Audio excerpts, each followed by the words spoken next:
Great to have a chance to listen to E.J. Speed. E.J. Speed is one of those guys who is really, really likable within the Colts locker room. What he had to say about Anthony Richardson, what he had to say about gambling, what he has to say about the Colts culture, all really, really interesting and all very entertaining. Had a big change in your coaching staff that you did bring back to the defensive staff. How comfortable has that been for you, especially if you have a bigger role this year, to kind of have that history and hit the ground running? It's been fun. This isn't the first change we made. I had that change with Bruce going to Gus, so it was kind of normal. Once Shane came in, he gave us philosophy, and we was already eager to buy in because of the season we had last season. So we just hit the ground running. It's OTAs, and hopefully with that, get in early, get that going. What does having that same coaching staff in place do for this part of the calendar? Like, you're going through the installs, but you've been through them already. So how does that benefit you? It's a comfort zone. It's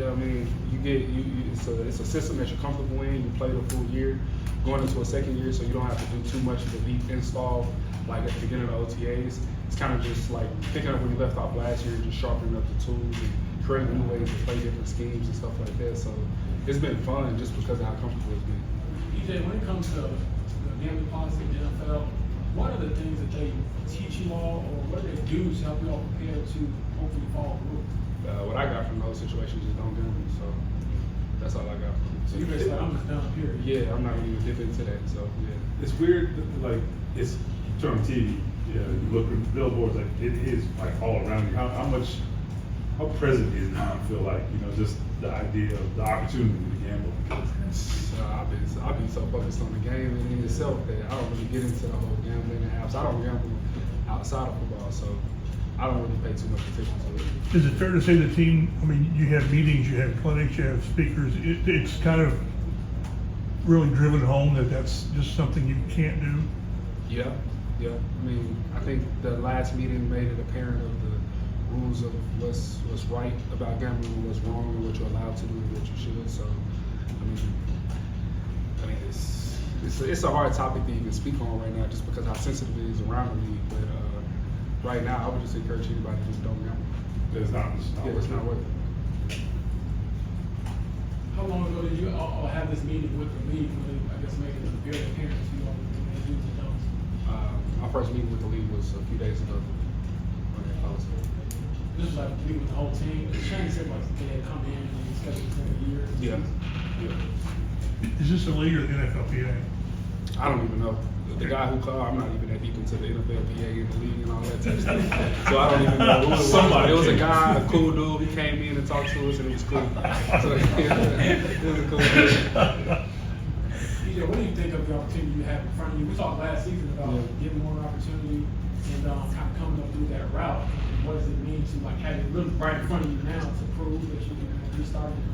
Yeah, so since I've been here, I always had like a next step into my next season of like my role increase. And from my career, I always excelled in an increased role, so I don't think anything will be different this year. I don't think too much into it. I just put in the work. I got a regimen and a routine that I use to get ready for a football season. I do that, work as hard as I can, and go out there, have fun, and let the chips fall where they lay. What has Shaq's spirit been like, having him in the building, seeing him still working his way back? Shaq is our leader. He's always been a leader. He's still leading, whether he's on the field or off. And we get him back and he'll be back out there leading just like he always is. You must kind of like Zaire in the way that he kind of waited for his turn and took advantage. Are you inspired by that? Do you pick his brain on how he was able to do that? Definitely. Zaire is a special player, and everything that he has done, he has worked hard for, and I've been right there with him along the way. He deserves it. Everything that he's getting and everything that he's inspired to do here in the future, he deserves it. And just like you said, he's a good player. He does everything he's supposed to do to get ready to play football at a high level. So I respect it. We're a long way away from opening day, and I don't know what quarterback's going to play and all that, but from a defensive player perspective, what's it like seeing Anthony Richardson over there? He's a different type of quarterback, obviously. What your impression? It's OTAs, but right now he makes hell of throws. Like he made a throw today that was crazy too. So all three of our quarterbacks have been playing. It's going to be a good competition in camp, in my eyes. So I'm excited to play against him. He adds a run element that we haven't had in a little minute here since Jacoby.